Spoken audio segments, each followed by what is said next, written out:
Hello, welcome. You are listening to episode 75 of the Nearly Men video game podcast, coming to you live on Twitch from Scotland on Thursday, 5th November 2020. I am Gary Hogg-Simmons, and joining me today is Colin Little. Hello. And Paul Kaczynski. Well, hello there. How are you? And together we are the Nearly Men. We have nothing to do with the video games industry. We don't make them, we don't sell them, and we're not even particularly good at them.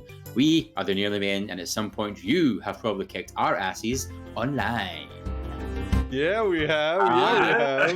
I totally forgot that now you can see me reading that, and I was like, just very aware that I am reading off the screen. I learned it last week. Oh, really? I learned it. nailed I it. couldn't see it.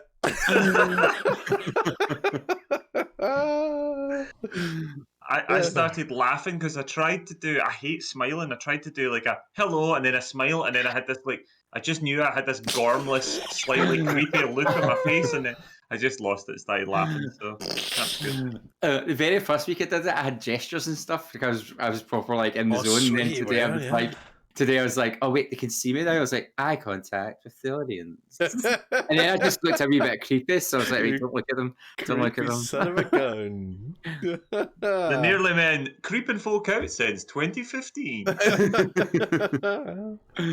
Oh, but how are we, gentlemen? How are we? Good. It's a bit of a mental day. I'm really tired at the moment, but it's good. It's all right. I can't believe we're getting so close to next gen. The Xboxes, Exciting. and the PS5 and pretty much everywhere but Europe come out next week. Next week. La gasp. It's insane. La gasp. Absolutely insane. La gasp. And how are you, Paul Kaczynski? I'm well, thank you for asking, Gary Hogg-Simmons. Always. Are you excited? Are you all a buzz? I mean, you should be double a buzz because you've got all the next gen consoles coming. I'm drowning in consoles. Unbelievable. Times are tough, eh? I know. You call me Scrooge McDuck? I know. Gary, famously the rich one of the Nearly Men. How many next gen consoles have you got coming over the next couple of weeks? None. None. Okay. But remember, I'm for Postle. Know what I mean? Post came off the back of your lorry. I was going to say, it's like you just fall off a truck. I know a guy. I know a guy who knows a guy. Best buds with Jeff Bezos there. I'm super excited. I can't believe it's less than a week now to I'm playing next gen. Well, I have a next gen console. I'll be playing next gen games. Yeah, we'll be playing next gen games on it. You'll be playing all the games from last gen on a fancier bit of technology. I'm really looking forward. I think depending when I get, because it comes out on Tuesday. Depending when I get it on Tuesday, I might use it to stream on Tuesday. And I might stream Sea of Thieves or something that's familiar to see what the difference is. Excuse me. Yeah, Captain Shambles You'll is be hearing from my lawyers. So I don't know. We'll see what's what. Unbelievable. What I was always worried about was playing Quantum Break just now on the Nearly Men channel on a Monday night. I was always worried that would fall over to the cross, and it'd be a question of should I play that on the next gen. But I finished that on Monday. So it'll be perfect timing. Just in time. Yeah. Every time I see that game, right, and I know everyone's enjoying the sort of watch parties along with it, but every time I see any question of should I play that game is almost immediately answered with no. I'm going to talk about that later. I'm going to talk about that. Yeah. I mean, Paul does seem to be enjoying not Alan Wake 2, so at least you're enjoying it. Not Alan Wake 2. Not Alan Wake 2. It's a good description. It is. It's the fact that I clocked when on Monday night watching it that one of the main characters is the main character in their next game. It's like, you were saying that. I don't have a face, which is really weird because usually they have characters come back as the same person. So then I was trying to deep dive information, but then I was like, I better play the DLC first just in case I spoiled something. What is that? What game is that? So one of the main characters in Not Alan Wake 2 is the main character in Control. Sorry, I got really thrown there for a moment because I thought that was what you were talking about, but then I was going, are you talking about Quantum Break? I was like, what on earth made anyone think, yeah, let's do a sequel to this? Oh. Sorry.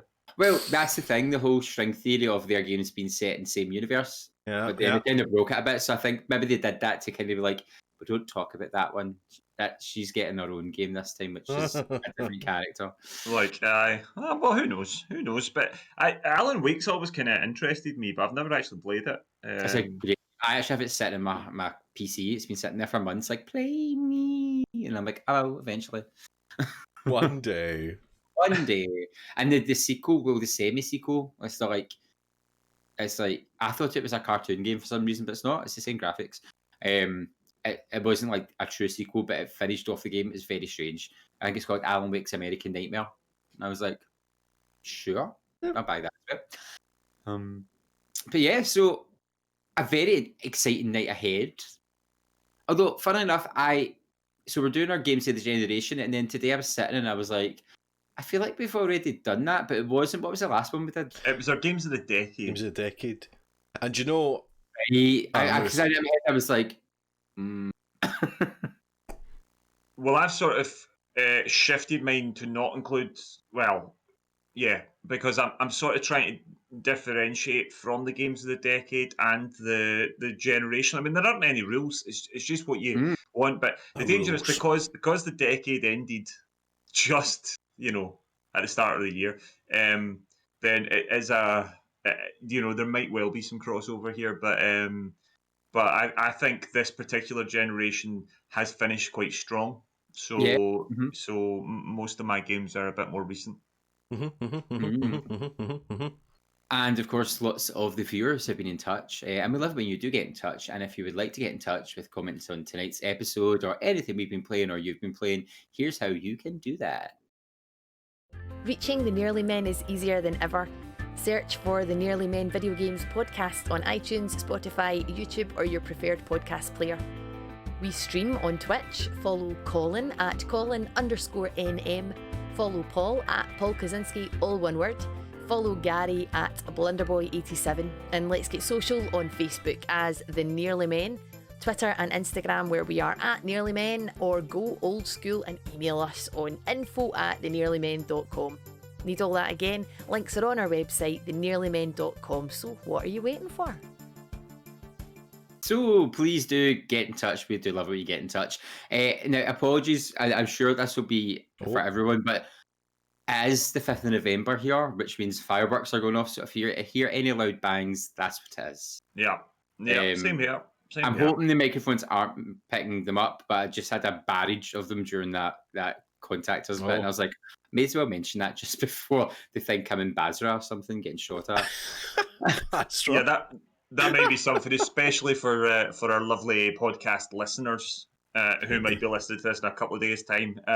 Yeah, you guys with your headphones in might pick it up, but we're hoping that's not. We are not in danger. It is just the celebration of Guy Fawkes Night. Now, we were talking about this before we started. The world has been very quiet on the computer game front the past 2 weeks. Like, it's tumbleweed city. It's because the centre of Western civilization is currently blowing up. Well, that's true. That's well.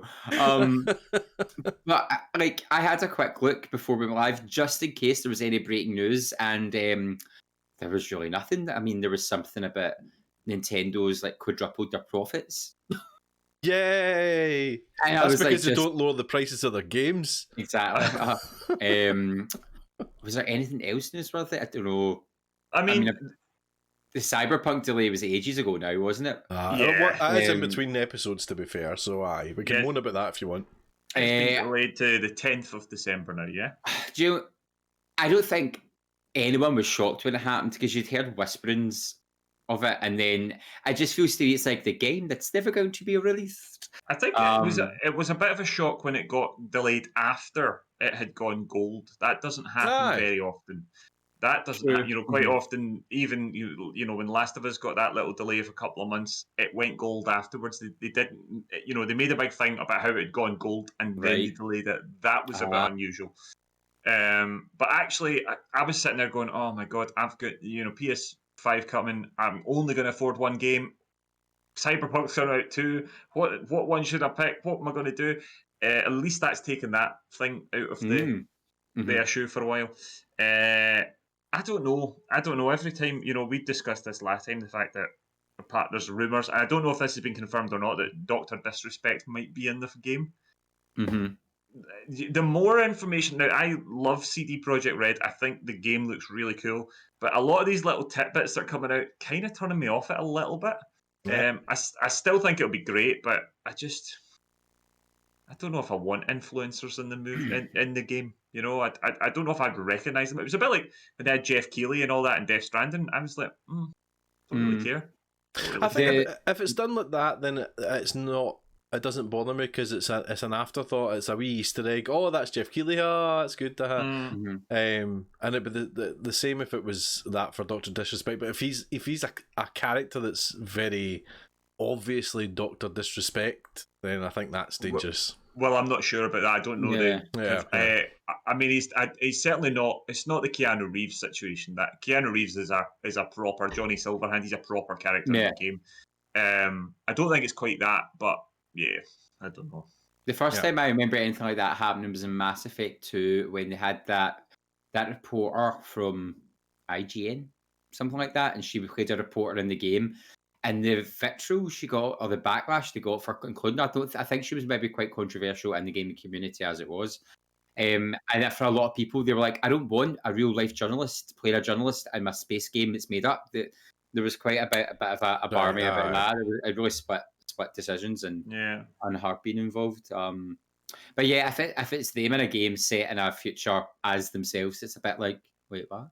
Yeah, I don't know. I don't know if it even got confirmed. So yeah, I'm not sure. With regards to news yet, I mean, well, a lot of the reviewers and influencers and stuff got their Xbox Series X's about 3 weeks ago, and then about 2 weeks ago, the PS5 started going out to people, but they're embargoed to the hilt.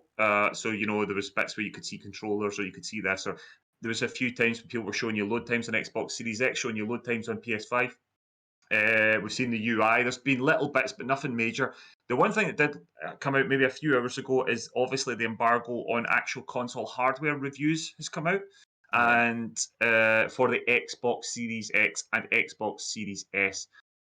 Apparently, they're both really great consoles. They're both very powerful, very fast. There are a couple of issues. The main issue that I read in the review for the Xbox Series X that was on the Gamer website, it was Kirk McKeon that was doing the review, is the fact that there's nothing to actually play on it, really. There's nothing on the Xbox Series X that's exclusive to the Xbox Series X, and this is still my issue. There's still the ecosystem is brilliant, but every single thing you can play on the Xbox Series X, you can play on the Xbox One or a PC or an Xbox Series S. They all look slightly different, and it might be a bit fancier, but there's no particular reason to buy that console over another at this precise moment in time. Apparently it's beautifully quiet. Apparently the quick load and the fast resume stuff is excellent. That feels very next gen, but apparently there's nothing that literally at the moment feels, wow, this is properly next gen. And the issue that people have said with the Series S is, I guess everyone was a wee bit concerned about this, and I think the PS5 is going to have a similar situation because it looks like the PS5's got an 825 gigabyte hard drive. Now, what people don't know is if that's the actual hard drive or whether that's the hard drive once the operating systems come off it, but I think it's the actual hard drive. The Xbox Series S hard drive is 512 gigabytes. However, once the operating system's on, so all that sort of stuff, everything that comes with it, you can actually only use 364 gigabytes of space, which is not a lot next gen. If you're looking at the immense sizes of games like Call of Duty Warzone, which is like, well, what is it, 250 gigabytes on PC? Yeah. It's not that. It's not that on Series S, right? And they did say that the updates on the Series S are going to be smaller because they're not using 4K textures, so all that sort of stuff doesn't download with the update. But even then, you're talking about maybe a maximum of 3 or 4 big games if you're going to want to use it for captures and various other things as well. I suppose the super fast hard drive and the loads and all that sort of stuff, or SSD, sorry, might mean that installing and uninstalling is not going to be that much of an issue. But the tricky thing is that your option of expanding your S is to get one of those Seagate cards that they've got, and that's like 200 quid, and then that suddenly makes your £250 console that feels like an absolute bargain. You're then going, maybe I should have just bought the Series X in the first place. I think you can still use external USB drives. They're just obviously not going to be SSD. Well, they're not going to be your NVMe ones, so it's not going to have that super fast load time. So you can have extra storage on it, but if you're wanting your fast stuff, it needs to be on that main drive. But it also defeats the purpose of how small and sleek and lovely the little console is if you've suddenly got a big, massive, old-fashioned looking hard drive plugged into it via USB next to it and stuff as well. But then I think that's a Sony thing. That's a Sony view, because I think a lot of Xbox players already have an extra hard drive coming out it. I mean, possibly. It just doesn't feel particularly next gen. I'm with you. And that is that's a good point. Evil Monkey says as well, and that is the case. You can't play any of the enhanced games on an external hard drive. So ideally, what you'd need to do is if you use Game Pass and you were downloading like things like Dishonored 2 or Fallout New Vegas, or like if we think about lots of the Bethesda stuff that maybe hasn't got the enhanced stuff, then they would all be on your old school hard drive or your external one. And then I guess Halo Infinite, if it ever releases, would be on your core SSD. But I don't know, it just seems a wee bit jumbled. But this is the same issue we will have, just on a smaller scale that we will have with a digital only PS5 and with any of these consoles. And I think there is going to be, as these games get more and more impressive, they're going to take up more and more room on these consoles. Mm-hmm. It is an issue we're all going to have to deal with. It's just, I don't know. I mean, I was already kind of getting a wee bit uncomfortable when I saw it was only about 800 gig on the PS5. I'm sort of wondering how the hell I would cope with 360. Because I kind of like to play a lot of different games at the one time, or dip in and out of lots of them. I'm a bit like, what one am I deleting this time? and then you only need Sea of Thieves, mate. Well, that's it. If I had an Xbox Series S, that wouldn't be a problem for me, because I literally would just have. I mean, what else are you going to play? Nothing. Just Sea of Thieves. That's all I need. That is all I need. I mean, I don't even know if I'd need Game Pass. I would just buy the Series S and Sea of Thieves, and that'd be all I'd need. I'd be like, sorted. I'd be like, there we go. There is the best thing Xbox has. Boom, done.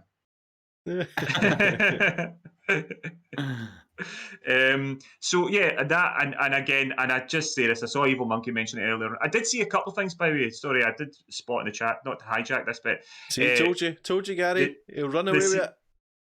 Got to keep him on a tight leash. That's fine.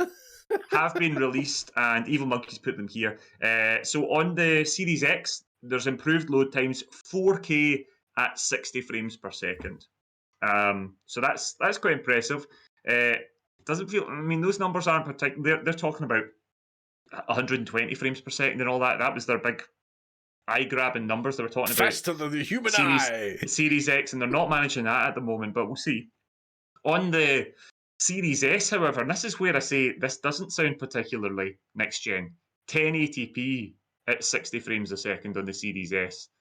Don't get me wrong, that'll still be lovely. It's a gorgeous looking game at 1080p, but that doesn't feel to me next gen at all. It may be something they'll be able to work up to, I don't know, but this 1440p sort of like midway between, sort of 2K, I'll be amazed to see how many games actually run it on the Series S. I don't know. It'll be interesting. But apparently they're very, very fast. Very, very fast. So, and my one other grumble about it is the fact that yet again, you need to put AA batteries in your controller. Xbox charge, $60, £60 for a controller? And there's not even a rechargeable battery in it. What are they charging that money for? The buttons they click. But Sony's buttons clip. They've got haptic feedback. They've got all these things in the DualSense and a rechargeable battery. Sony's had rechargeable batteries in their controllers since the PlayStation 3.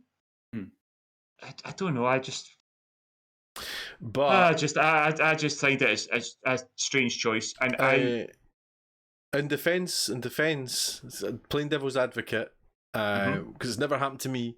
But your battery eventually goes in your controller, starts to die. When that happens, you need to fork out £60 for a new controller. Whereas with an Xbox One, you've either bought a plain charge kit or you're using rechargeable batteries. Okay, right, so maybe you've done both, but you imagine that plain charge kit that costs money in the first place. And those rechargeable batteries cost money, and then it costs you the electricity to charge them as well. There are various issues as well. There is a cost to it as well. Does Sony magically put the electricity into their batteries? No. I'm not saying that. I'm saying is when you replace those rechargeable batteries, you can do it for £7 or something. Whereas if a PS4 controller, you need to buy a PS4 controller. I must say though, my PS3 control pads still work from. No, that's what I said. It's never happened to me. And I'm not saying. But what I'm pointing out is it's still an extra cost on top of your £60. I could understand it if it was like, you maybe used to get all those toys, batteries not included. I could fully understand it if the controller was even 5-10, pounds cheaper than the Sony one, but it's not. It's the same price. You're still costing this money. They just haven't bothered putting a battery in it. I don't know. It just seems a bit strange. I just think you're spending that much money on a console, that much money on a controller, and it just feels a wee bit. I nearly swore there. It feels a wee. Don't do that. I've not got time to edit it. Don't swear. I know. It just doesn't feel right. It's a feels bad, man. That's what it feels like to me. It's nothing worse than when you got your toy home. You got your toy home and you're a wee kid. And you're like, I can't wait to play this, and then you suddenly notice batteries not included. Mum, Dad, do we have batteries? No. Brilliant.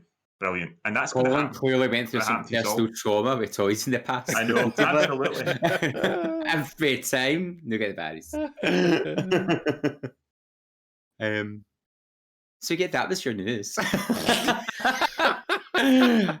Colin summed up the news in the gaming industry. The most important piece of news this week, though, is that the Nearly Men, us, are having a short film night.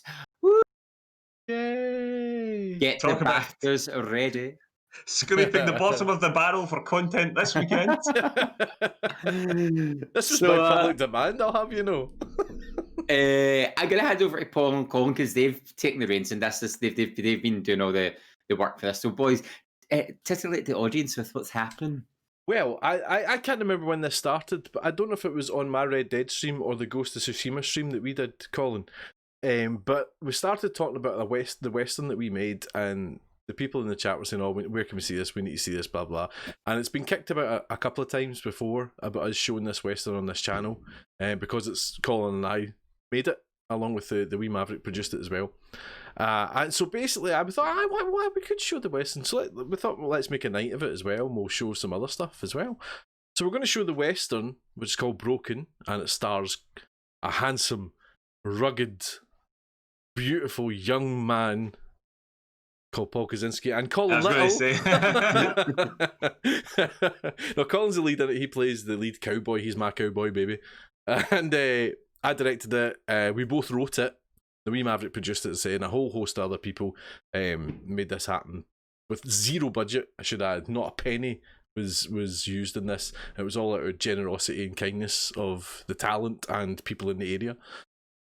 So we'll show that, and that'll be a good laugh. I need to edit it though because Colin's backside's in it. Did wonder how we were going to get around that. We're going to have to fuzz it out. You're going to have to Daryl Hannah my backside. Yeah. So we'll do that, and there are cowboy accents. MGM just seen that. Some of them are better than others. So we'll show that. We'll also show the sketches that Colin and I have made, that we always want to make more of, and we just can't find the time to do it. So there's a FIFA sketch that's very, very funny. It was Colin's baby. It was Colin's idea. It was brilliant. It was very funny. And I don't even like FIFA, and I find it funny. He doesn't like FIFA or us, but he finds it funny. And we also made a sketch for one of the 24-hour charity streams that we do. Save Point we made when we were doing the horror 24 hours. We made a Blair Witch type sketch to promote it beforehand. It's very much off its time as well, because it's a very pop culture reference, which you'll see later on, but it's very much of its time. Indeed. Whoever offended him with that sketch then? No, that's fine. That's fine. Not offensive. It's not offensive. We're also going to show Fate, which is by a good friend of ours, Daryl Coburn, which features myself and Nat Pacino of the community. Nat Pacino. I love that film. Do you know, I was going through all the footage just to make sure everything was okay and playing all right and all that jazz, and I thought, right, I'll check, make sure Fate's working. I ended up watching the whole thing because it's such a beautiful film. I forgot I was in it. Do you know what I mean? It's one of those ones that you forget that it's you. It's just such a good film, such a nice wee film. Is made. That the one with your splendidly flowing locks? Yes, I was. Yes. People don't believe that I had long hair at one point. Oh, we're going to see that. Puppy Paul Kaczynski. But he looks like I think of Paolo mixed with Weird Al. That's, right, I was going to say a Labradoodle, but thank you. I'll take Gary's. Thanks very much.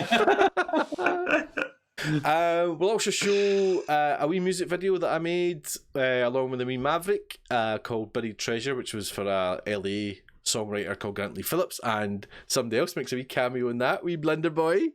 Wee young Blunder Boy. And if we like young Blunder Boy, I believe we're going to get the trailer to Blunder Boy. Is that right? Yeah. So there's a 2-minute trailer, and then there's a longer one for the Blunder Boy channel. So the 2-minute trailer for that. Young me in Lycra. Yes! That's what I want. That's what they'll be coming for, Gary. Do we need to have... The mods are going to be awfully busy in that chat, by the way. Oh my God. To get the fuzz stuck out as well, just fuzzing some of that up. And there'll be some other wee kind of treats and bits of fun to go along with all these things as well. You won't want to miss it. What I've been saying to people in the chat is, come in, have a drink, and it'll be all much more fun. We'll be there kicking about on screen and all that jazz, talking about each thing and just essentially having some fun. Think of it like a Twitch Sings party, but it's movies. And you don't get to join in. So much fun. Actually, MJ Play Games is in the Blunder Boy trailer. Oh. Yeah, I believe she's just realised that in the chat.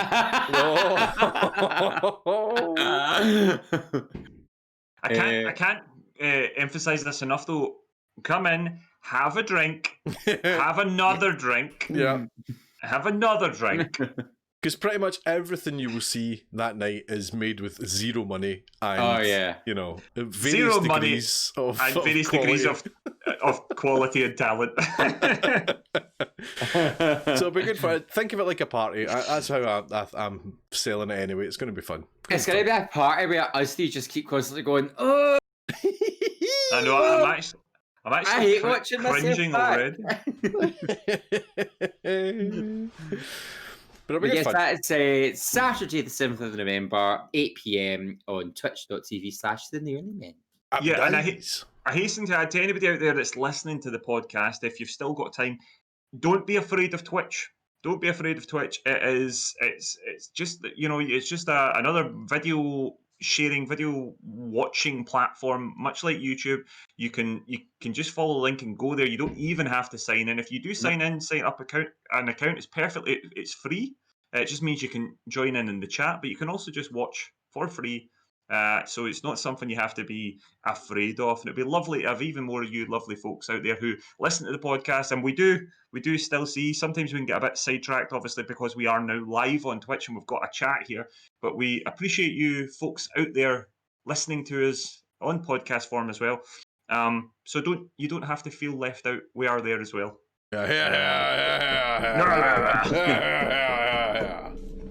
Lovely, well said. So, I mean, that's it for the news, and it's been slow. We don't even have any Cozy's Crumbs. Nah. The cupboard's empty. We're not going to start. The cupboard's bare. I was going to say you'll see Cozy's Crumbs on Saturdays, but you're more likely to see Colin Little's Crumbs if I don't fuzz it out correctly. Not really. That water was very cold. Yeah, I mean, like, if I had to see it on a massive projector screen, I'm sure the internet can stand it on a tiny wee Twitch screen. Thanks, Do you know what, thanks, Gary. I'm going to ask this. Obviously, I want the quick answer to this because we're in the middle of the podcast, but I keep forgetting to ask, and I'm going to ask it now. Are male nipples all right on Twitch now? I think male nipples are okay. I think the patriarchy's won. Right. Because you're topless in it as well. I suddenly realised. I am. If that's not going to get folks watching. We've got full frontal as well as full backside, did it? No, we do not have full frontal. We do not have full frontal. Yeah. I was going to tell a story there, but I'm going to save it for Saturday. So Oh, good, good. There are stories. We'll get this story for Saturday. Now, moving on to the feature of the episode, what we have been looking forward to. Thank you for the dramatic background music. We are going to discuss our games of the generation. I feel I should have had some sort of sting there. It's a bit late now. That's a point. But who wants to go first then, boys? Anyone? Absolutely. Oh, we've not discussed how we're doing it, have we? I know. Now, actually, fun fact, I managed to guess Colin Littles.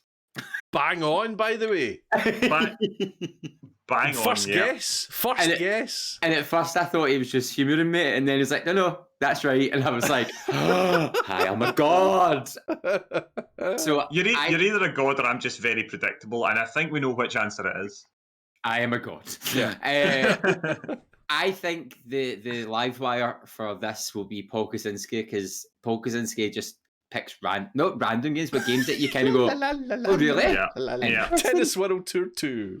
Yeah. Game of the generation. So I think Paul Kaczynski is going to have a curveball where we're all going to go, oh. And I think mine are pretty predictable for me. I can imagine. I think I've got a few of Gary's in my head. So we don't know. We don't really know each other's. Gary knows mine because we guessed. Paolo knows them because he had to organise it. But I don't know either of the boys. Are we doing it like we did the games of the decade, where we'd like do the top three backwards, or is it just? I think we should. I think we should start at 3 and work up to 1. But should we do? Gary's number 3 for Gary, number 3 for me, number 3 for Paul, number 2. Do it that way, yeah. Then it's not all somebody talking for ages. Well, don't start with me because I can't quite decide what order I'm going. Well, will I go first then? Yeah, go for it. Right, okay. Right, where's my buttons? Hold on.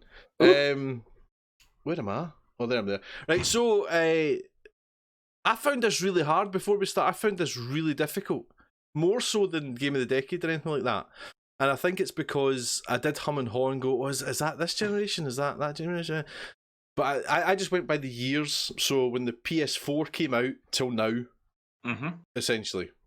Well, but the decade started before, because the PS4, for instance, came out in 2013. The decade started before that. So yeah, there won't be crossover. This is, and I saw Brian asking about this in the chat. We haven't picked one game for each console. We've just picked our favourite games of the generation. They'll be on various ones, but you're essentially talking Xbox One, you're talking PS4, you're talking Switch and PC, I guess, over the time. I mean, you could say Stadia, but Stadia who? So yeah, Stadia, I don't even know her. Was there any honourable mentions? Do we want to do them? Oh, I think we should do them after. Okay, perfect. Yeah. Aye, right, okay. So my first one is the kind of weird one. You're talking about the curveball. To me, this is the curveball of my selection. Okay. I'm frightened. I've never went first. I went for Alien Isolation. Aye. Because... We never saw that coming. Aye, curveball. Because I played this recently, as you all know, and what I like about games are games that consume you and kind of really bring you into the world and really root you in something. And I've got a real, I'm not going to go too much into this because I've said it all before, but I've got a real love for Ridley Scott's Alien. I love everything about it. It's a brilliantly made film. It's brilliantly directed, brilliantly acted, brilliant design. The design is phenomenal, and Creative Assembly nailed it with this game. Absolutely nailed it with the feel and look and atmosphere of this game. And I really enjoyed playing it, and you know it's not my type of game, really. but it was just absolutely not. it was absolutely phenomenal, and it dropped me right into the world of Ridley Scott's Alien, and it just, as I say, it just encompassed me. It's a bit of a janky game in places, and that's okay, but the design and tension was just one of the best thriller games I've ever played. I didn't, in the end, I didn't see it as a horror game. I saw it as a thriller, and that it just left me tense all the time. As you know, anybody that's played it knows that you can go hours without seeing the alien, and you're still you're waiting on it coming. You're tense, and to get that feeling in a game is phenomenal, I think. So I went for Alien Isolation as my number 3. You've somewhat fallen at the first hurdle. The chat is already ablaze. It was released on PlayStation 4. It was. I only ever played it on PS4. It was almost like a launch. It's also on PS3 and Xbox 360. But it came out in the generation. Yeah. It was released in something like February 2014. Yeah. No, so, I'd say it's a game of the generation. I wasn't. So you're going to say that? Are you going to say that Miles Morales is not a next gen game? No, I'm not. I'm not saying it is. That is. I'm not necessarily. I'm just saying that's what the chat are questioning. Well, chat. Oh. October 2014. There you go. Josh is telling me. If you can't call that this generation, I'm away. See you later. I mean, kind of feel like maybe Paolo should have done his research. Do you know? I wasn't even aware that it did come out in PS3 because to me, I think it would run like a potato in a last gen console. I remember it being out on those, but it's a next gen game or a current gen game, a last gen game. This is always the issue, right? This is always the issue. This was the same with PS. If you thought of like Assassin's Creed Black Flag, it was available on both consoles at launch, and so my experience of that game was next gen, but actually it was current gen as well. But they were apparently quite different. Yeah, no, I mean, I think the fact that it arrived in 2014 when the consoles came out in 2013, I would say is next gen. But yeah, Did it launch on PS4? Yes. But wait, Josh has already said it launched on PS4 and PS3 and Xbox 360 and Xbox One all at the same time. But it launched on PS4. It's like Schrodinger's game of the generation.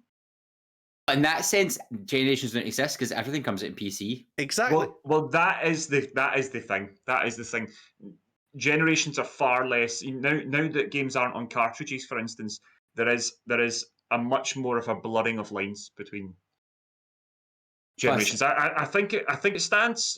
Chat, you'll have to deal with it. Nearly Men have overruled it. You'll have to deal with it. Deal with it. The gavel is out. Clunk, clunk. I just can't wait as people start screaming. Stop the count! Stop the count! People refusing to leave this chat. Go to the Supreme Court. Topical. There you go. I'm no next. I'm out. Right, I'm not talking to anybody. Oh, me. Oh, no. Not position. Put you in the spot. This is why it's taking so long because nobody's getting any pressure. Right. I'm going to go my third slot, game of the generation. This probably won't surprise a lot of folk. Sea of Thieves. I absolutely adore this game. I had admired it from afar for a very long time. It was only on Xbox, and I obviously had the PlayStation 4. Never got a chance to play it. I was one of those people that used to... And see, this day, when you Google Sea of Thieves, one of the first things that comes up is Sea of Thieves PS4. People are like, is it coming to PS4? No, it's not coming to PS4, folks. It's not coming to PS4. Although I believe I probably Googled that at some point in my life as well. I have just been astonished by this game. I really have. I kind of jumped into it thinking it would be a wee bit of fun when I got Game Pass on PC. I thought, oh, that's on Game Pass. And it was the first game I downloaded in Game Pass. And I bloody love it. I have had so much fun with it. I genuinely think it's just the sort of game that just keeps giving. It's got this true next-gen feel to it in the way that the game is supported. The way that the game feels like a living, breathing thing. These sort of live service games like Destiny, like that. It's got that sort of feel, but it just the attention, the vibrancy to it, the way you can more or less, and I know that the PvP can put people off sometimes. It drives me up the wall sometimes, but it also, and folk will know this from my stream the other night, we got kind of cold cocked by somebody at the very end of the game, and when myself and Bonnie were playing, and we managed to kill them, and it was literally the euphoria of getting revenge on people that tried to get you. Just and there's just stories of that game just everywhere. It just feels like a canvas, right? That you can paint your own masterpiece on. It feels like that. Uh, Evil Monkey referred to it before. I always talk to him about this game, and he's referred to it as tools, not rules. And basically, what Rare have done so well is just give you this world that you want to explore, that you want to play, and give you your ship, give you your mechanics, give you your quests and voyages that you want to explore, and then these live events and things like Megs and Krakens and various other things that can happen that just keep the game ever evolving in your mind. And honestly, no one session of Sea of Thieves is exactly the same as the other. I'm yet to get bored by it. Doesn't mean I don't get infuriated by it sometimes. Doesn't mean I don't get absolutely gutted sometimes. But I just absolutely adore it. And although I only came to it with 6 months of the generation left, it has left a lasting impression on me that I think that when I think back to this generation, there'll be lots of games I'll think of, but Sea of Thieves will definitely be one of them. Beautiful. It's great. It's a great game. Good solid point. It's really good. Yeah, I really like it. I really like it. Excellent. Fantastic. Well, over to me. So my thoughts. So when I was trying to think, I find this really hard as well because I've played so many games and I've had every console going. So I really had to kind of try and figure out what for me makes a game of a generation, and for me it's something that you constantly go back to. So you're getting that like Colin Simmons Sea of Thieves, you need to be kind of drawn back to it. For me, it has to be something with a really good story, and a story like that keeps you captivated or tells something in a fresh way, and also a game which can be viewed as art. So I quite like. So not all my games tick those boxes, but it took me ages to figure it out, and I think I've got them. Well, I'll have to have got them. I've got them. You're out of time. Sending me, Paul. So for my third slot, my game of the generation was Resident Evil 2 Remake. Oh, we knew I knew it'd be this. there. I knew it'd be there. Yeah. So I mean, the hours and hours and hours and hours and hours I have put in this game for like a short game in relevant terms is ridiculous. Like, I played this to death. It's a game that I still just pick up and play just for fun. It's beautiful. It looks stunning. It takes such a well-known story for Resident Evil fans and just adds to it and puts slight twists in it to keep you guessing. It plays really well, and it's a satisfying game to play as well. It's just I cannot get enough of it. It's a game I will constantly keep going back to. It's a game I've bought multiple times. That's another qualifier for me. If I bought the game more than once, it must have been really good. That's half your library, is it not, guys? I know, I was going to say. You've ever bought a game just once. And it's just, I think it's particularly came in at a moment where a dying franchise had a little bit of life breathed back in by Resident Evil 7, and then they just managed to up the ante. And I think the Resident Evil 3 remake took a bit, was it a very split decision, but the Resident Evil 2 remake totally brought Resident Evil back up into the top playing grounds of horror games, and they're building in that and learning from it for the community, like Resident Evil 8, building up to that. So I think it's just a stunning game. And I'll probably play it again after talking about it. I'm like, I want to go back and play that now, because I've got it on the PC, but I've not done all my run-throughs on the PC. So I'm like, I need to get all the achievements in that. And it's just, I think I'd highly recommend it to any horror fan, any Resident Evil fan, anybody just like zombies, just like satisfyingly shooting them in the face. It's a stunning game, and yeah, it's a solid third spot for me. The reason it never got higher is because it is a remake, I was like, you can't really put a remake further up, but I do think it deserved to be acknowledged as an amazing game and the generation. There is a wee bit of discussion in the chat about whether or not it counts, and there was a few folks saying, I did see Brian asking, is a remaster really count? But it's not a remaster. Not a remaster. It's definitely a remake.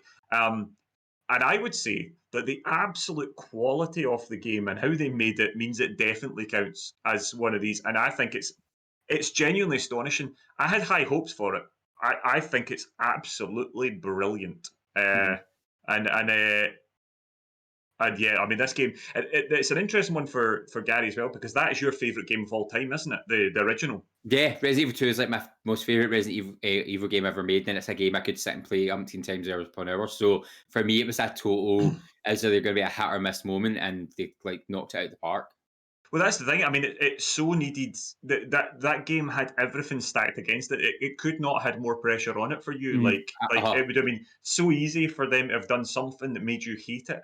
Yeah, Like it actually kind of had the odds against it. The fact it's such a well-loved game by the whole community. Yeah, it was really like, if they messed this up, Capcom could have gone bust. Like the offices would have been burnt to the ground and stuff. So, and when you play it, you feel that love. And it's weird because when I play it, I think this is how the original game looked. They've captured it so well. So it's just love it pieces. Yep. I'm gonna go play it now. That's Gary logging off. Good night, goodbye. Don't care about the others. Paul Kaczynski, moving back to you, number 2, Silver Slot. Right. Oh God, you started with right. I'm a wee. I should have discussed this before we went. Right, I'll just go for it, and if it is, you'll understand, Colin. Right, my number 2 is God of War. The 2018 release. I've never played a God of War until this, and I've got zero kind of invested in the story other than what they gave me, and I thought it was beautifully done. It's a beautiful game. I was talking about an Alien, how it encompasses you, and I can't really talk much about this until I review my first one, but this feels very much like a video game.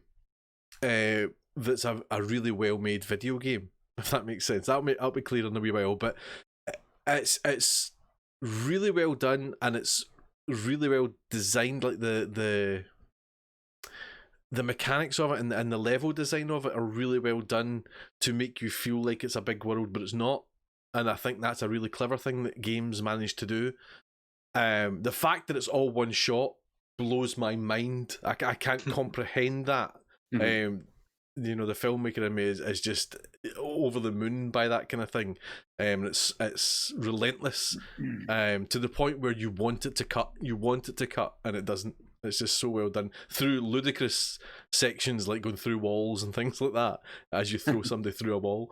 And I just really like the story. I really like the gameplay. I just thought it was a happy marriage between everything across the board. And I really got a lot out of playing it. Had I played Horizon Zero Dawn, I don't know whether that might have replaced this, but I don't know. I felt this had a nice level of stakes to it, which I really liked. I had a weight to the story. I cared about the characters. I cared about playing the game, and it was fun as well. God of War. Sorry, I was just frantically shaking my head. Honestly, if you'd played Horizon Zero Dawn, it wouldn't be anywhere near. I mean, Horizon Zero Dawn's a good game, but it's nowhere near this. No. No. Interesting. Not at all. No. I didn't realise you'd never played Horizon. No, I haven't. No. Well, you'll be able to play it soon. I was grumbling because it's not on the PlayStation Plus collection.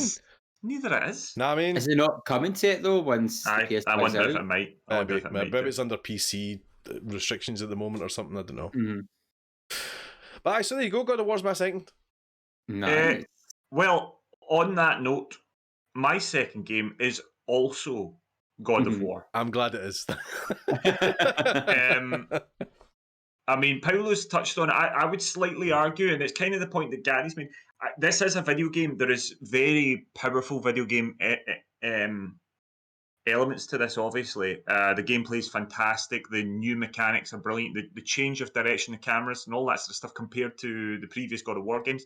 But this game is one of those ones that blends the line between video games and art. For me, I think it is a glorious looking game. And I'm not just talking, we always knew that Sony Santa Monica could make a good looking game. The God of War games have always been technical kind of powerhouses, technical kind of like show horses on all of the PlayStation consoles from the earlier ones. So they've always been impressive. They've always had brutal action. It's got all that. What this game also does is it grows up.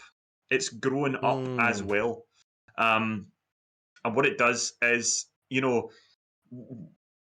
Kratos himself was a really unlikable character in the first 3 games. He spent actually it was more than that. He spent all his time shouting and he was always raging and just not a very nice person to like. The game itself was very much stuck in that early 2000s video game aesthetic where it was, the portrayal of women wasn't great. There was these unpleasant sections with female nudity and sort of. It was just they were very juvenile games at points. God of War is not only a game that's grown technically, but it's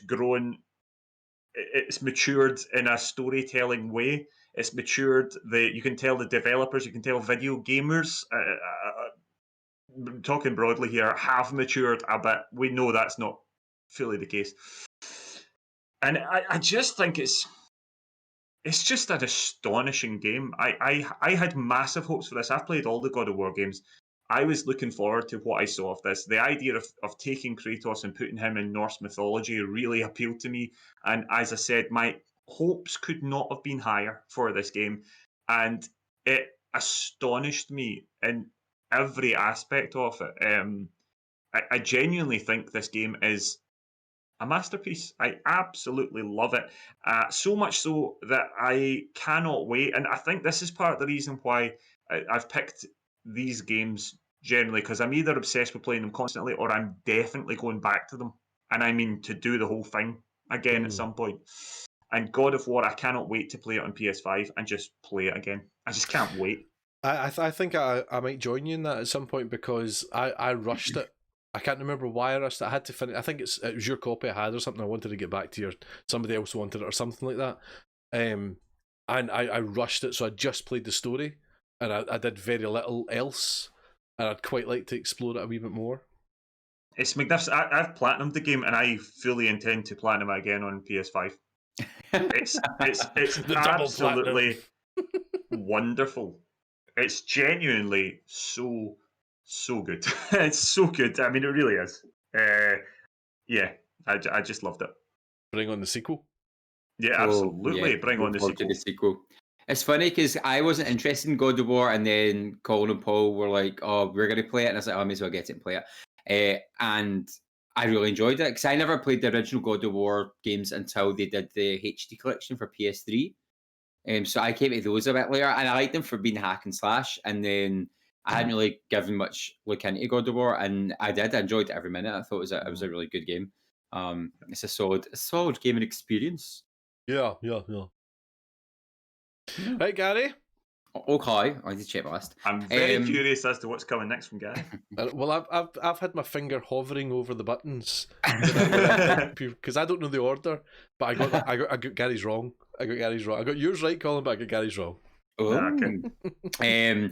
So this game kind of ties in with the idea of I've bought it more than once, and it definitely to me is art as a computer game, and the story is very deep and totally twisty and turny. And the game that I'm giving my second place to is Persona 5 Royale. Ooh. If anyone knows me, they know I love an RPG game. This is brand new information. Shut up, guys. So it's just like the Persona games are great. I grew up in Final Fantasies, and the Final Fantasy games are good. And then when I got into Persona, it was just like this whole new level, because there's the RPG element and the storytelling, and then there's all these wee side quests you can do to like social interact with people, and you build relationships through social engagement, and which strengthens your powers. And it's all about making deals with the personas that can inhabit your soul. And it's such a good game. It's such a well told story. Now, the reason it's Persona 5 Royale is because that was like almost like the Game of the Year edition that came out, and it had extra content, and it takes the base game, which is already amazing, and just elevates it to that next level, particularly for those who played the main game. But as you can see in the video, it's such a cool, unique art style, that sort of cel shaded cartoon. It's just the storyline is ridiculous. It takes things that you know from other Persona games, and it kind of twists them and tweaks them to the point where when you first start, you're like, this doesn't feel right, and then you kind of forget about it, and then it brings it back later on. You go, oh, and it plays with your emotions. It tugs at your heartstrings, and it's an amazing game and an amazing series. And they only release the games every couple of years, because you can see how much work goes into them, and they don't just rush them out and bang them out. They do that with their dancing games. But no, I love them. If you like RPG games, particularly the Japanese style of turn-based combat and level up skills, I'd highly recommend it if you've never played it. The voice acting's great, the script's great, the artwork's great. It's an amazing game, which again I keep going back to play over and over and over again. It's fantastic. It's not your basic RPG where good boy falls in love with good girl and you've got to save the world and everyone's happy. It doesn't even attempt that points. It's its own thing. And it's great. I love it. Nice. And it's so stylish as well. And the music's a pure bop. Like, the music in that game is amazing. The music is. Yeah. I know very little about these games. Where does this rank? Where does this go in the kind of run of things? Because there was Persona 5 Golden. Was that after or before There was Royal? Persona 4 Golden. So Okay. Persona 4 Golden is like the Persona 4 Game of the Year edition, and then Persona 5 Royale is the Persona. There's not a Persona 5 Golden. No, just Persona Okay. 4 Golden, which came out. They released that on PC a few months ago, and then My Persona mistake. 5 Royale, which it's like their version of a Golden.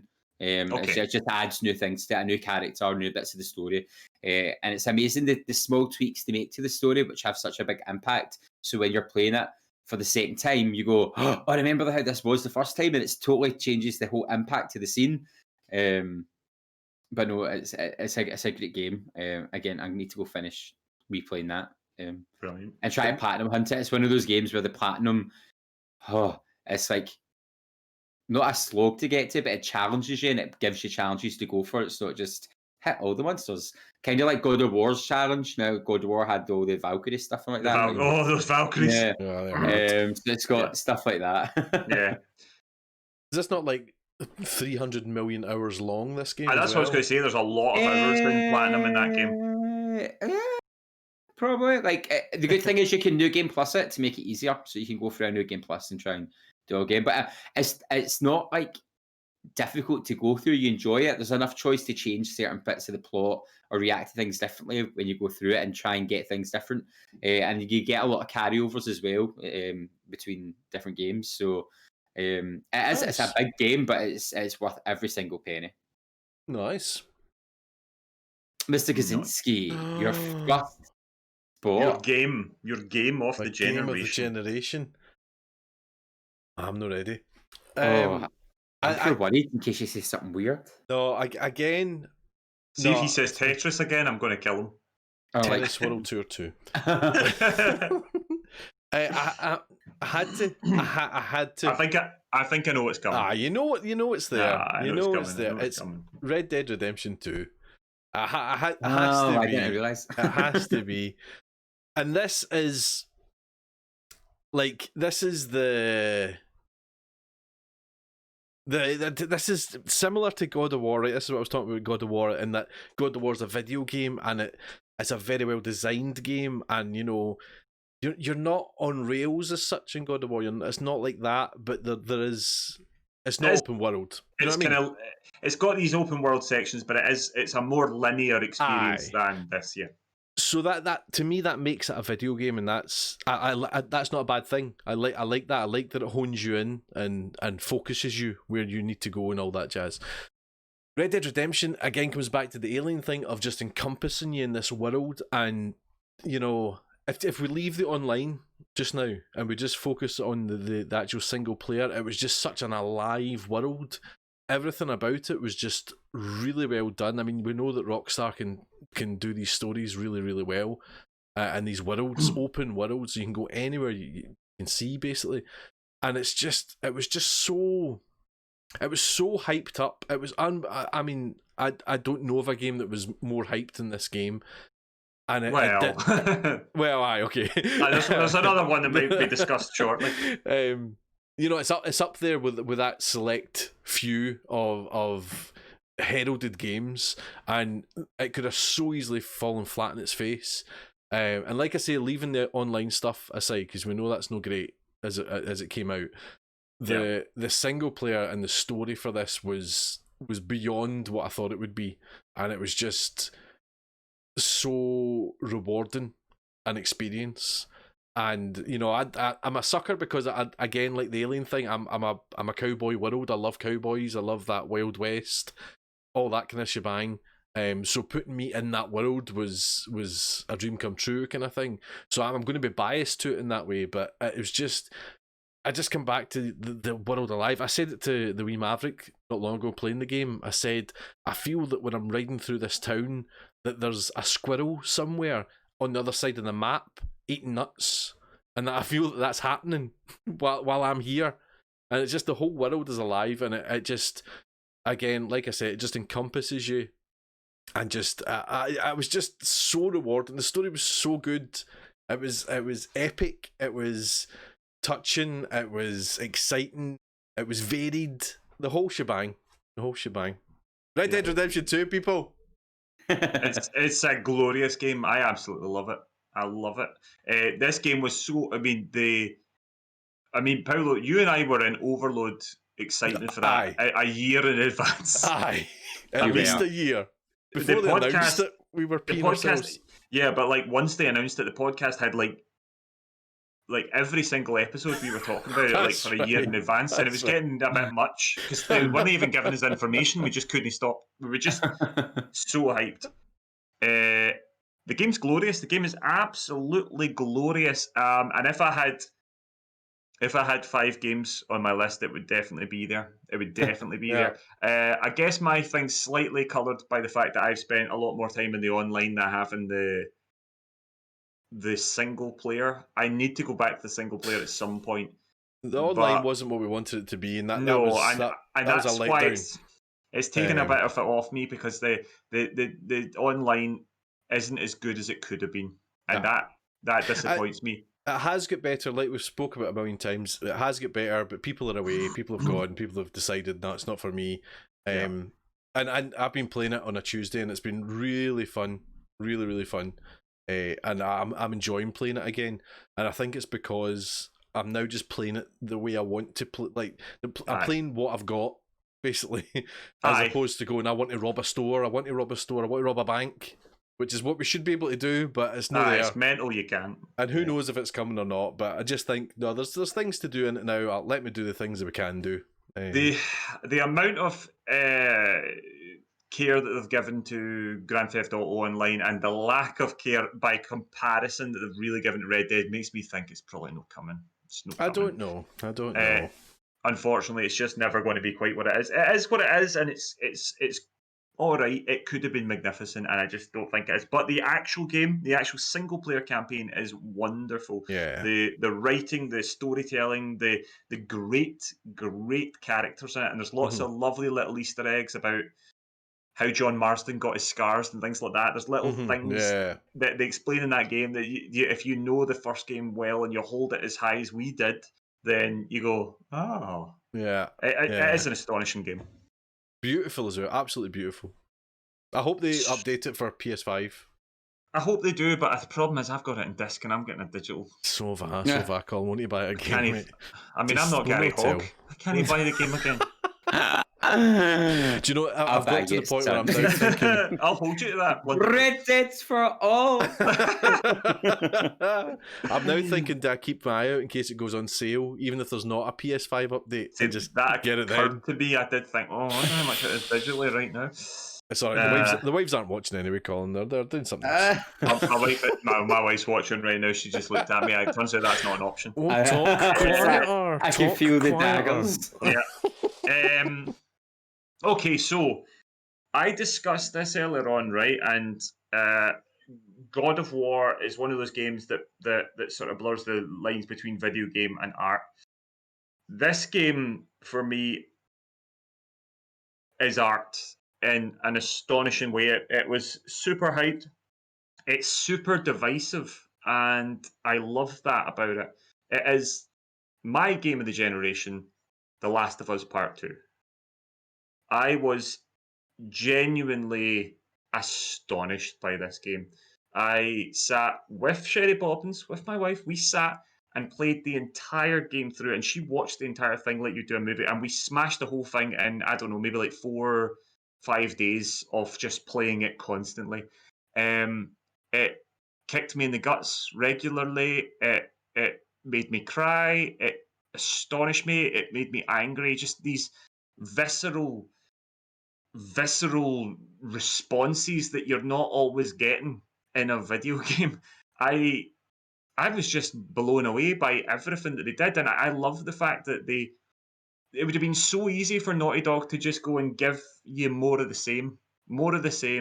Oh, you really like this this lovely father-daughter dynamic. You love all this sort of stuff. You love all this exploring here, there, and everywhere, and all this kind of fun banter between folks. Let's give you loads of that. But that's not what they did. They gave you something completely different.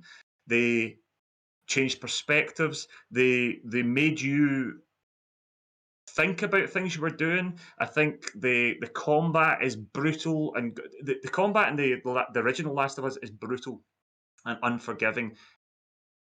But it's got this sort of arcadiness.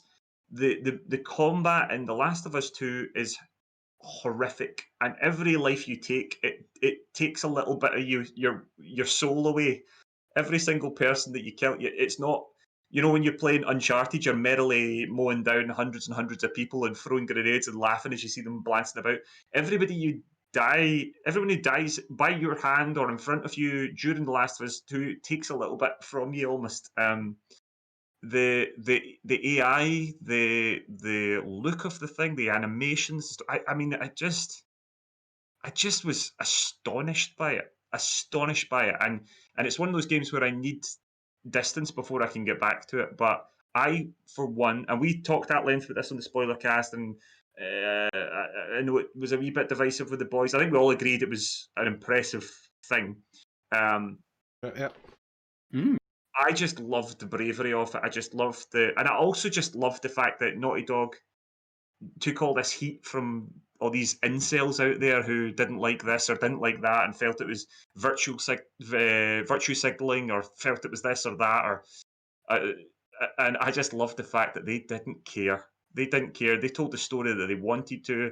They told the stories. It would be so easy to just tell the story of another,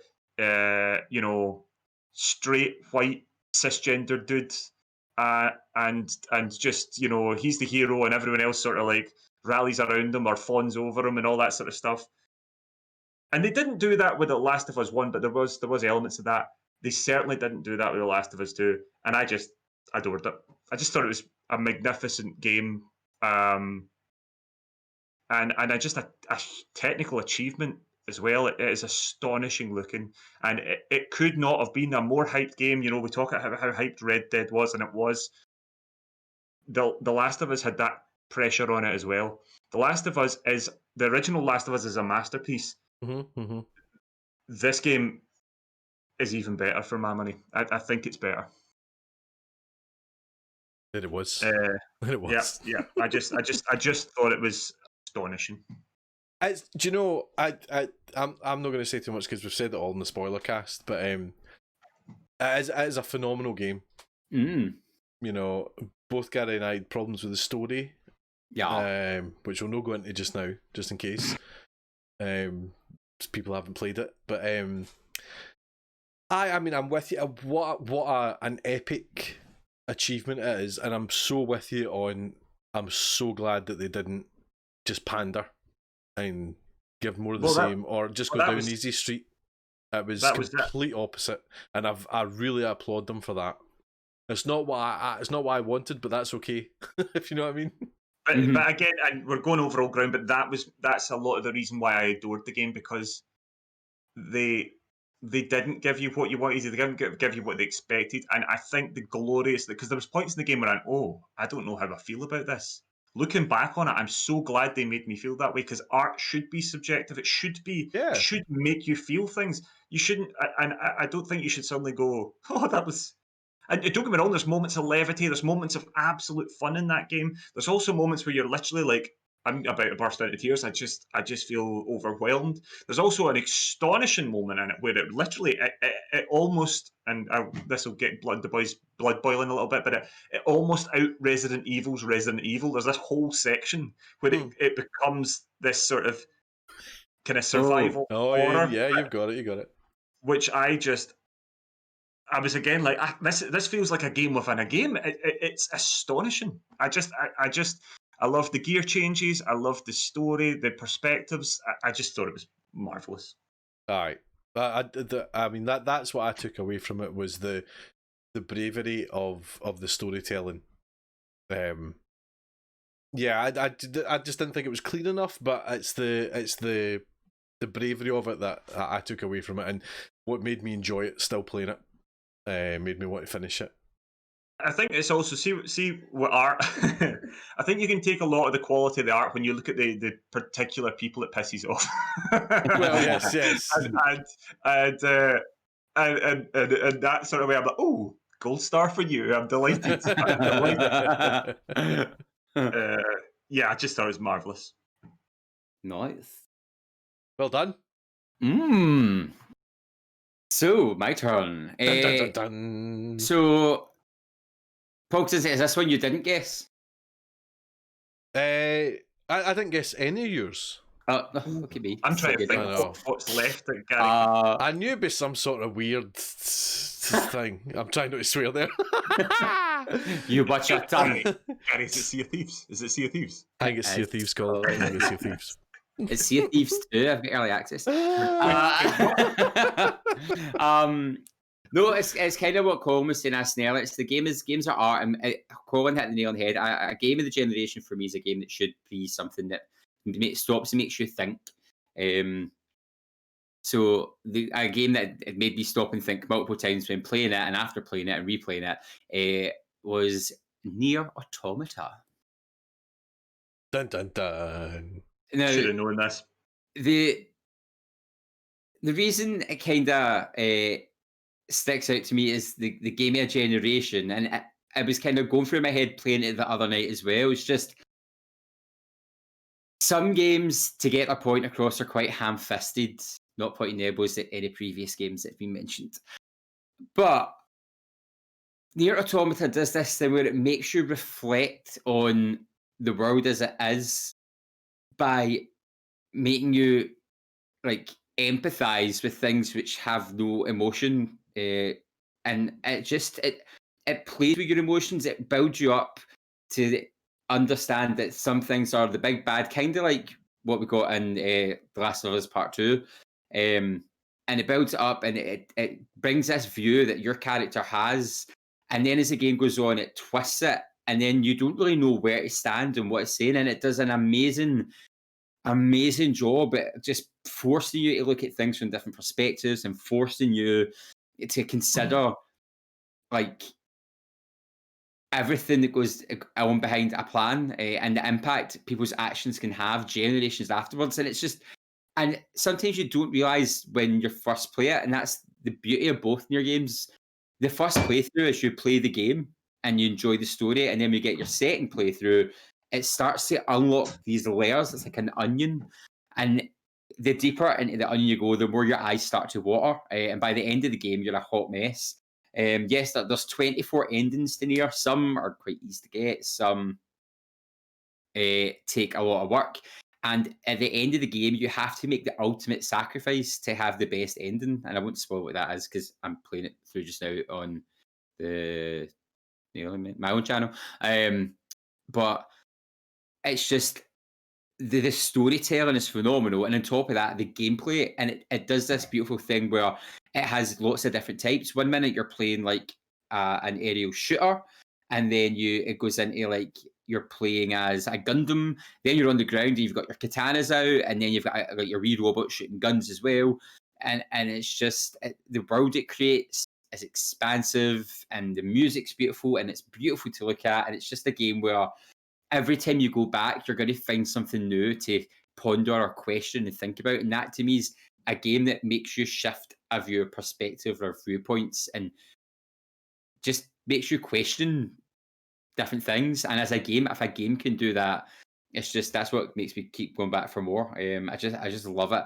The fact it's an action game as well makes it really accessible to a whole host of different audiences as well, and that's quite nice because it's not like you've got to play the RPG where you've got to do select buttons and cast spells. It's very accessible to people who like button mashing, but then they get this deep storyline. And again, that's part of it. You play an Android, and to set up the game, it uses your Android system. Like, so she's got to reboot and set her sound levels and adjust her eyes, which is the brightness and the sound, and everything is fully integrated. Everything has a meaning and a point to it, and that's just, it goes beyond being a game. Like, you're not playing that character, the character is the game, if you know what I mean. It's just, it's nuts. The person who thought of it is insane. But it just ticks all of my boxes for what makes a game a generation. And yeah, it's, if you've not played it, go play it. Happy days. I have not played it. It's I see Yuzi83 saying that Confession Dear Automata is still on my list, and it's that's the same sort of situation with me. It's kind of one of those games I've always thought I'll try that out at some point. It's just never got to it. But yeah, it sounds very good. Even just looking at it, just the stuff we're showing here, so this is like one of the Gundam type moments where you're just flying through the air shooting things to try and get down to the planet. And even though it's a sequel, it does well at tying up the plot points for the first game for those who maybe never played it, because Nier on the PS3 and Xbox 360 was really niche.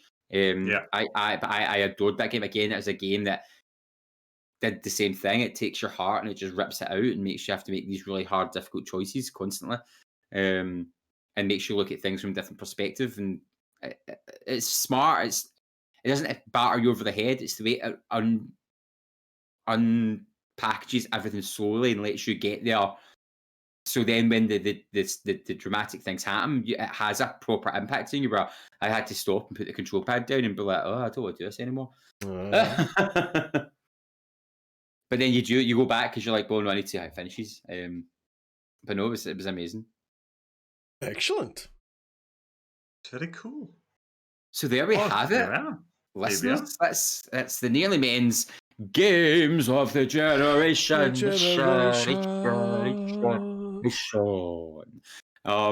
Some viewers got in touch to say what their Games of the Generation were. So James Simpson says, hey guys, Games of the Generation is a tough one as I haven't played or finished many. Obviously, Last of Us 2 is up there, still playing it. But with that in mind, it's probably Control. Ooh, love that game. I plan to get the special edition to play the PS5 version. Keep up the good work. Stay safe. Thank you, Jamie. Bry through Discord says console games of the generation per console is as follows from what I've played: PS4, Horizon Zero Dawn; Wii U, Super Mario 3D World; Xbox One, Forza Horizon 4; and Switch, Luigi's Mansion. Luigi's Mansion, beautiful game. Oh, sorry, Paolo, on you go. No, that's right. Forza, beautiful game. Yeah. Is that motorbikes? Cars, yeah. It's gorgeous looking, it really is. I was just going to say, Luigi's Mansion is apparently astonishingly good. I've never played it. It's I've great. basically no played anything really on Switch, unfortunately, but yeah, it looks great. Yeah. Good choice, Bright. Horizon Zero Dawn, it was okay. I liked it enough, but it just never. I think the sequel could be really quite something. I don't know what it was about.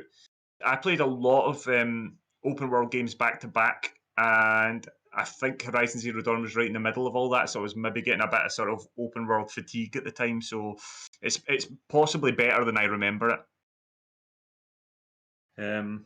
Yeah. I know Horizon Zero Dawn has been spoke about by quite a few people, so it was a good game. I did enjoy it. Desmond Toaster says games of PS4 generation for me, it's a tie between Last of Us 2 and Spider-Man. Spider-Man's been getting a lot of love. Mick Flair, games of this gen for me that I've played on PS4, God of War, and Switch, Breath of the Wild. Jamesy42 via the Twitter. I think I went through Destiny in there for me. Not sure if it was the generation before, but Halo must be up there when the original Xbox came out. For me, I'm just biding my time before I go next gen with the PS5 exclusives out on the PS4, Miles Morales. No need for me to rush out there. That's the thing. Jamesy did get in touch with me and said he wasn't sure what classed as a generation, so that's why he's talking about Halo.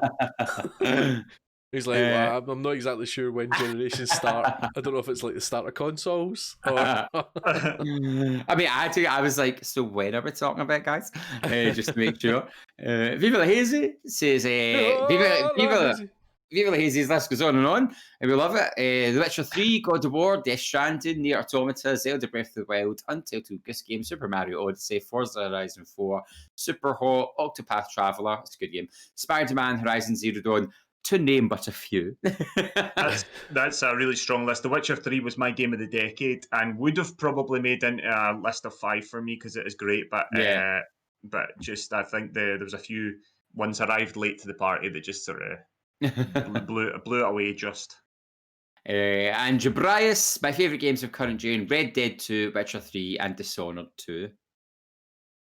Right, moving on, we are going to go with our freebies. So, games with gold, here we go.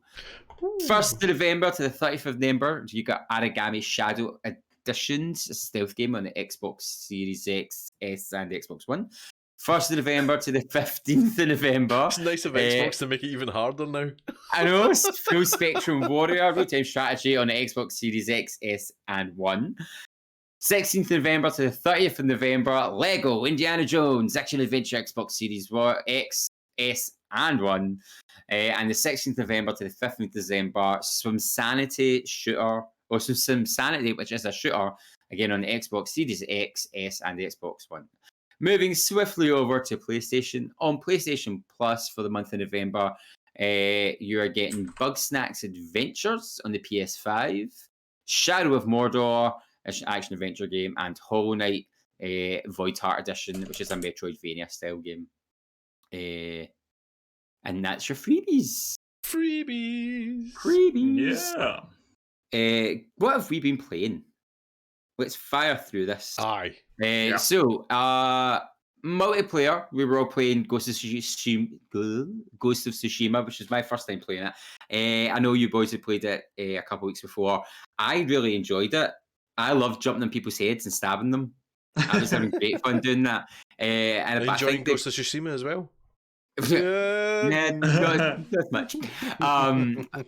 I think everything you boys had said, the art style's gorgeous, the different locales, just by changing the palette and changing the enemies and stuff, it just gives it a whole different breath of life to it. But no, I had lots of fun. I'm dying to play the two-person story modes though.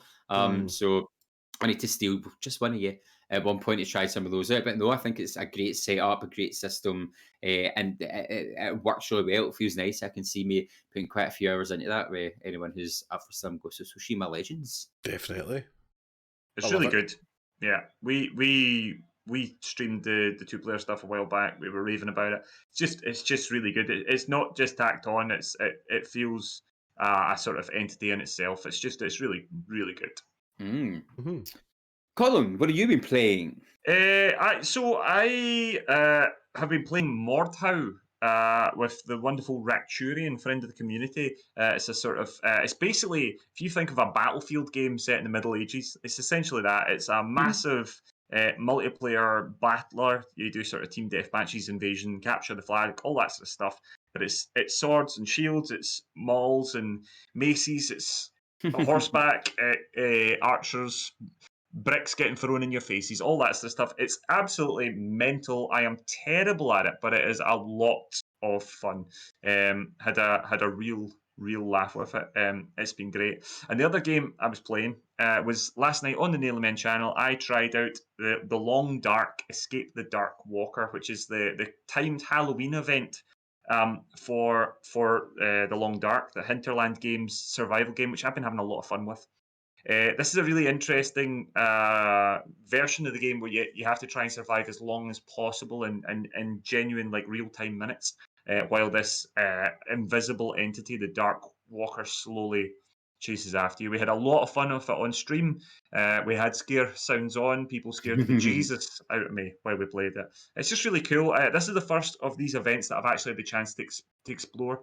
It's quite common that Hinterland do these events in the game. I thought it was really, really interesting. As I said, I don't know how I'm glad it's kind of a short scope thing, because I kind of feel that I played it for about 3 hours last night. That kind of covered enough of it for me. There wasn't enough of it that I wanted to enjoy the game. I think the Long Dark's a really great game. I kind of want to enjoy the time and explore and all that. You don't really get that there, but I thought as a sort of mode change and or a gear change, I thought it was really good. It was fun. Nice. Paul Kaczynski, what have you been playing? Paul Kaczynski. I have been playing FIFA 21, which I had not picked up yet, and I thought I'll pick it up last week and dip in. Do you know, I think it's quite good. I think it's good. It's usual FIFA. You know what I mean? It's so popular that it just gets pelters from so many people. I mean, I swear to God, I was playing for, I think, maybe 3 minutes or something. 3 minutes. It was a tutorial game, so when you start FIFA, it gives you a game to play right away, and it kind of calibrates your gameplay and suggests what you should be playing on and all that. I must have been 3 minutes into that game, and someone came on moaning about it. They're like, "It's scripted. You could be 9-0 up and you still get beat." I'm just a bit like, okay, well, who knows? But so it's always getting complained about, so it's never going to be perfect, especially from what you hear. But it plays quite well. You know, it's subtle differences as always. You know, I'm a sucker. I buy it every year. Subtle differences. Feels a wee bit better to play to me because it's slower. I prefer slower kind of updates. Feels a bit more like football. I've not dipped into the career mode because the career mode's not going to travel over to the PS5. So I'm going to wait until I get my PS5 upgrade to do that. And so I played a wee bit of Ultimate Team, played a wee bit of Volta, the kind of street football stuff, and it's just fun. It's meant to be a fun game. People, it doesn't need to be all competition. Just enjoy your football. You say that about video games. It's all competition. You say that about a sport game that's literally based on competition. Competitive sport, aye. And also on the Nearly Men channel, I have been playing Quantum Break, as we were speaking about earlier, and I mean, it's alright. It's a game. It's you know, I'm enjoying playing it. It's fun to play. It's an interesting aspect with the game and the TV show. I don't know, sitting playing it on my own, I don't know if it'd be as much fun as sitting playing it with the chat, because there's been great banter with the chat, and it's made it for me. It's just particularly Dancing Toaster and Nat Pacino particularly are well invested in it, and it's good fun to watch. At least someone is. But I mean, it's an interesting combination between the game and the show, and some things you do in the game affect what happens in the show. You know, minor things, but you usually make a choice and it kind of changes maybe a couple of scenes of the show. But obviously the whole overarch, I don't think there's multiple endings, for example. I think it always ends the same way, so it's just how you get there is a bit different. But it's good fun, and the gameplay's alright. The kind of time stuff's all fun. You know, the gunplay's not that great, but you can slow time down. You've got a time shield. You've got a particularly good one where you can rush, and you're going super fast, basically, so everyone else goes slow motion, and you melee them, you punch them, and that's pretty fun to do. That's a cool move. That always looks fun. Yeah. So it's fun. It's alright. It's alright. It's not as bad as everybody made out. Let's put it that way. But it is quite fun. Nice. For me, on the Neil Main channel, I jumped back into Columbia. Well, should I say I went back to Rapture this time because I was playing Bioshock Infinite Burial at Sea DLC, which is probably one of the best DLCs ever released, in my opinion. That and the original Last of Us DLC, because it just ties everything up in a nice, pretty bow. It's an emotionally devastating DLC, I will say. Diet Punk, who came to watch it, was just like, was not ready for that. But it was fantastic. You get to play Seymour Elizabeth, and you get to play as Elizabeth. And the second part, her game's more stealth based. And it's fantastic. The writing was great, and it's the missing link that the game had between Columbia and Rapture. It connects the whole series as a whole. And it was good fun. Everyone was enjoying watching the play along and getting involved. And I think some people now want to go play it. And I was like, you've just watched it, but aye, pardon. It's always in sale on Steam for super cheap. But no, it was great fun, and I loved playing through it again. And then on Tuesday night on my channel, I started, funnily enough, Nier Automata. And it's just as good as I expected. I remembered one thing I can't get used to. I'm playing it with mouse and keyboard this time, and my fingers are just going through gymnastic routines to like hit all the buttons. I'm like, oh my gosh, I'm getting there though, getting better, and it's going to help me with my Dead by Daylight playing because it's a lot of similar buttons. Spider fingers, that's what Jablash used to call me. Spider fingers. My pinky can move in ways it's never moved before. I'm like, I didn't even know you could do that. But no, it's been great. It gets to a really weird bit of the storyline, and everyone in the chat was like, "What?" And I was like, "Welcome to Nier Automata." And it's going to be a wild ride, an emotional ride. So I'm going to continue playing that. And one thing I'm just going to shout out: if you like Crash Bandicoot 4 is amazing. Like it's definitely like. I picked it up and I managed to jump into it when I thought my PS4 was dead, or the capture card was dead and it started working. But it's really fun. It feels just like the original trilogy. If you love the original Crash Bandicoot games, give it a shot because it's fantastic. I'm having so much fun with it. Nice. Viewers games. Dave Cake got in touch saying Hollow Knight is on PS Plus this month and it is majestic. Hollow Knight comes highly recommended by. It's on my list. It's on my list to play. I'm looking forward to it. And James42 says, game-wise, still playing with workmates on Warzone. The weekly contact and chat helps a lot. Randomly, I played Super Star Wars and 100-foot robot golf, which was crazy, but a bit pants. And thanks to Bog Sensei, I've put on the cowboy hat and slowly going back to Red Dead Online. Oh, yeah. Love it. Yeah, so please do get in touch. If you want to get in touch, here's how you can do that. We'd love to hear from you. Find us on Facebook as The Nearly Men, Twitter and Instagram, where we are at Nearly Men, or email info@thenearlymen.com. Yeah, so please get in touch. We love to hear from everyone listening or watching at home, and it gives us some banter to talk back to you guys about. Okay. This is a mammoth list, so I'm going to... Get comfy. Fasten your seatbelts, you're in for a bumpy ride. Okay, on the 5th of November, which is today, Cosmocrats comes out on the PC. On the 6th, you've got Not on the PS4 and Switch, Dirt 5 on the PC, PS4 and Xbox One, and Paw Patrol, Mighty Pups Save Adventure Bay on the PC, PS4, Xbox One and Switch. Yes. I'm so waiting for that.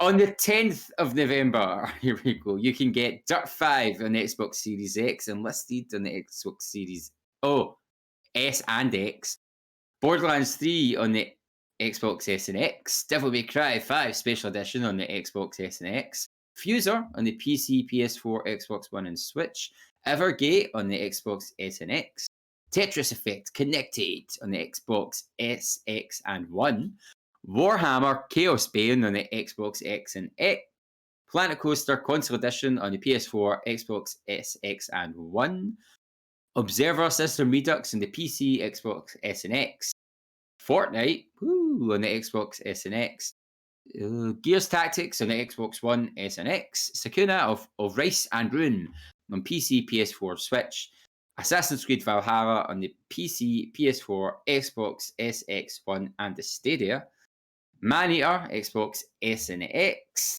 Bright Memory on the Xbox S and X. And Yakuza Like a Dragon on the PC, PS4, Xbox X, X, and One. On the 12th of November, you can get Just Dance 2021 on the PS4, Xbox One, Switch, and Stadia. On the 13th of November, you can get Not on the PS4 and Switch, Drunken Bar Fight on PSVR, which is maybe hilarious. Yeah. Kingdom Hearts Melody of Memory on the PS4, Xbox One, and Switch, and Call of Duty Black Ops Cold War on the PC, PS4, and Xbox One. On the 17th of November, you can get Mars Horizon, PC, PS4, Xbox One, and Switch, Pac-Man Mega Tunnel Battle on the Stadia, 5 Dates on the PC, and Crust Tales on the PC, PS4, Xbox One, Switch, and Stadia. And on the 19th of November, Astro's Playroom on the PS5, Borderlands 3 on the PS5, Bugsnax on the PS4, PS5, and PC, Dirt 5 on the PS5, Fortnite on the PS5, Observer System Redux on the PS5, Marvel Spider-Man PS5, Miles Morales on the PS4 and PS5. I think that's a typo in the title. Sackboy, A Big Adventure, PS4, PS5, Godfall on the PS5 and PC, Maneater on the PS5, Destruction All-Stars PS5, Devil May Cry 5 Special Edition on PS5, and Demon's Souls on the PS5. And then on the 20th of November, you've got the Skylight Prophecy on PC and Katamari Damacy Reroll on the PS4 and Xbox One. Well done. Well done. Well done. Oh, that's so confusing, all those X's and S's. Well, I guess from kind of now on in, we can just say on Xbox because they're. But not if it's on the Suppose- one, but not the S and X. There's a few there, it's only on one or the other. Oh, Well, I that, guess that could be that's- updates, though. Like Maneater That- will be yeah. an update. Do you know what I mean? It's already out in Aye. the one. It's already out, so these are the okay, ones yeah. that are just exclusively coming out. But from basically then on in, it'll just be Just on be Xbox. on Xbox. Yeah, it'll just be. Good. Yeah, I guess. Thank I guess. God. I so. was like, blah, blah, blah, blah, blah. But I mean, that was some list there. Well All done. right, well done. Well done. Questions from the chat. Viva Lazy says they are buzzing for Bugsnax. Actually, Bugsnax looks like it's going to give me nightmares. I'm not going to lie. I'm pure like. I just don't know about that at all. It doesn't look like my sort of game. I watched the trailer again today, and I just can't work out whether. I mean, it might be absolute genius. I assume it's sort of Sony's kind of attempt at an Animal Crossing type experience, but it doesn't No, wait, really look like Come that and sort eat of you. game. No, Have well, you that's seen true. that thing at the end where it's like at the forest? I was like, absolutely not. Get you turned off. Right. Right. Get back in the forest. Get me back. And NJ Play Games says, not a single Nintendo game between the three of yous. I Do you know think I she unfollowed I after have a that. Switch, but I never play it. And the games I do play, I love for like 3 weeks and then forget about them. So I would go back and play them, but there's other things to play. I just don't have I don't have a Switch, so I've Mhm. basically missed, with the exception of Mario Kart Deluxe or whatever it is. I sort of missed that, but I've not really played much at all. Barely, I played like 20 minutes of Breath of the Wild, and it was my mate's save game, and he wouldn't let me do anything in it because he was afraid I was going to mess up his save game. So I was just running about the world going. I love it. And Evil Monkey goes, Yakuza! I was very excited by Yakuza. Evil Monkey is very excited about it. He was chatting about it earlier on in the chat. I spotted, and now Yuzi's just found out there's a new Yakuza game. Ah, coming there out, we go. despite the fact you said that in the list. I did. But I mean, it was surrounded by Xbox S and X in one game, so I can imagine. it's apparently very good. The new Yakuza game is apparently very good. Yakuza is one of the games that I got and I loved it, and then it was just too big for me. I was like, right, put you down now. It's like Side Quest City. It's No. Pogozinski syndrome. Don't let me need it. Exactly. Upcoming streams. Friday, 6th November, tomorrow night, I'm going to be... Oh, I'm doing this myself. I'm going to be playing Visage, which is meant to be a terrifying, absolutely wet your knickers horror game. And for the first time ever, I'm going to turn on the sound scare things. Oh, don't let Yeah. Bam nurse in. Don't You let Bam might- nurse in. Witness a live cardiac arrest on stream. Because everyone says this game is absolutely terrifying. And I get so into the games, as you know, that I mean, I might actually just turn the lights off as well and try and like minimize my box so that I'm not taking up lots of the screen just for that extra atmosphere. But you might witness an actual death, and then I'm going to come haunt everybody that's watching the show. Like this, yeah. Yep. Excellent. Monday, 9th November, Paul, what you playing? I'm going to be finishing Quantum Break. It's Act 5. So disappointed. Doesn't finish in a TV show. So disappointed. Finishes on the game. But we'll finish that on Monday night. Looking forward to that. And Wednesday, 11th November, Colin, do you know what you're playing? I have no idea yet. I haven't. I don't know. I'll need to have a wee think about it. Suggestions on a postcard to Colin's address. Yeah, by all means, let me know in the Discord what you'd like to see me play on Wednesday on the Nearly Men channel. We'll figure something out. They'll get you to play Dream Daddy or something, mate. Well, I'm reluctant to start anything big because the PS5 is going to be out the following week, and I'm going to want to start showing off PS5 stuff. So we'll see. We'll see. And then Thursday, the 12th November, we don't know. Well, I think it's probably going to be you and me, Gary. Oh, a double date. Or whatever's happening. It's just a date. It's either going to be you and me, or you or me. Yeah. Somebody's double booked themselves with a football. I'm away to watch the most important Scotland game in like 30 odd years, so I want to watch that. Not a second thought was given. Not a chance, no. So who knows? Who knows? But yes. Hopefully Colin won't be playing tears down his face. I mean, I probably will be in Scotland, but but that wraps it up for our Games of the Generation episode. Everyone listening, you're all wonderful. And any last words, Colin? No. Oh, that's a change. Any last words, Paul? Goodbye from me and Colin. I suppose I should have said that. Goodbye. Thank you all the viewers and listeners for being awesome, and we'll catch you next time. See ya.